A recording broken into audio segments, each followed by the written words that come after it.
One of the popular things that you see everywhere is about narcissists and flying monkeys and smear campaigns. And, oh God, it's like every day there's a different story.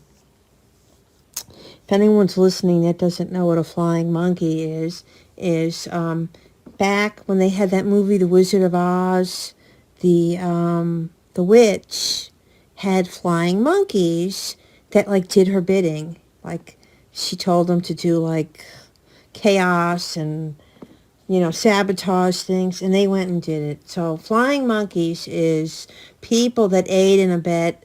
I shouldn't use those words. This is not directed at a specific, there's a lady on here I have a truce with. So if you're listening, honey, this isn't about you. Not at all. Okay? I hate using that word aid and abet, but like in other words, you might have a family member that you think is a bit narcissistic, and so there's a situation, and the flying monkeys would be the other family members that like kind of do the bidding or do manipulation or behind the scenes nonsense to support the agenda of like the narcissist. Okay. And what did I say? Flying monkeys? I'm tired. I didn't sleep well last night. Okay. Flying monkeys. I'm losing my mind. And if I rewind this, then I cut the whole thing off and I have to start all over again. Oh, smear campaign. That was the other thing.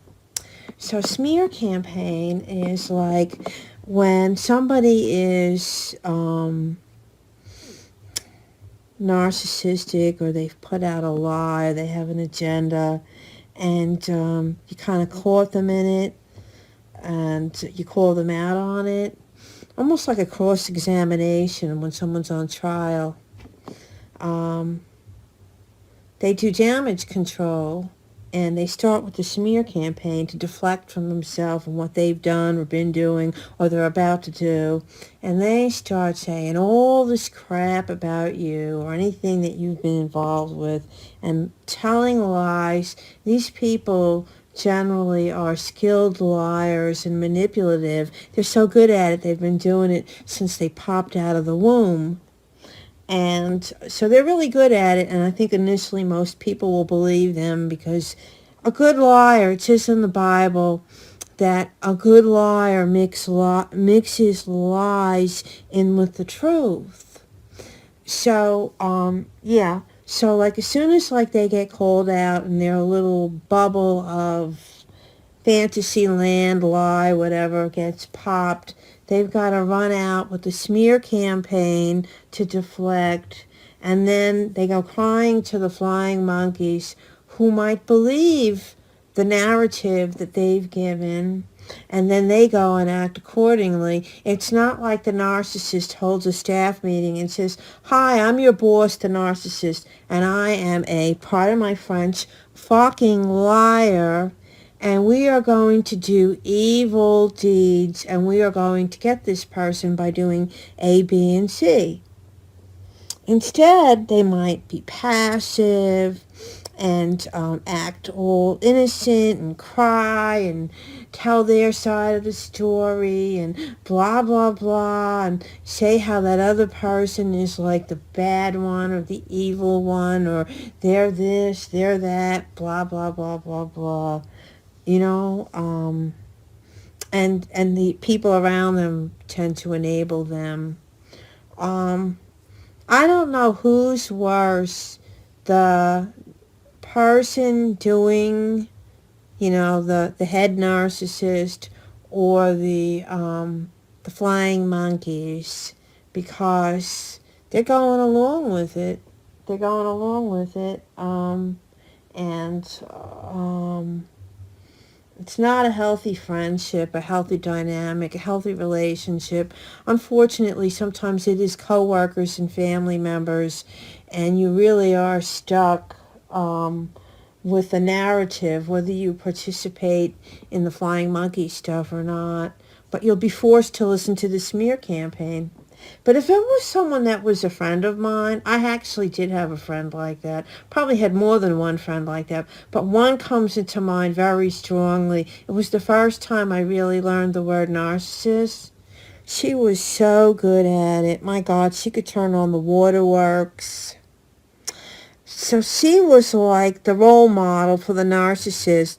When I went to my last job, the two owners of the business, one of them was definitely the narcissist and the other one was the enabler. And it was like I recognized straight away, and I could even predict like what was going to happen, what she was going to do, what she was going to say, what the next step would be.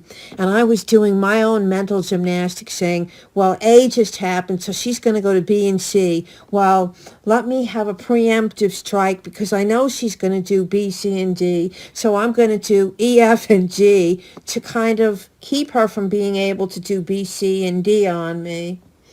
And I think she kind of got onto that and didn't like it. But I was a good employee. Again, virtue signaling. I was a good employee. So she couldn't just fire me. But the woman kind of was bitchy to me. But I never said anything to her. But it was like, if I had a tape recorder and said, oh, this just happened, she's going to do this, and then 3 minutes later she did it, there would be no way of like telling someone, guess what, she's going to do this, because it would happen right away within 3 minutes. So anyway, that was like the second really like standout narcissist that I was aware of. And then as time rolled on, I realized that Sophia Petrola was another narcissist. And I've encountered others. Now I can spot them a mile away. And actually, you know what?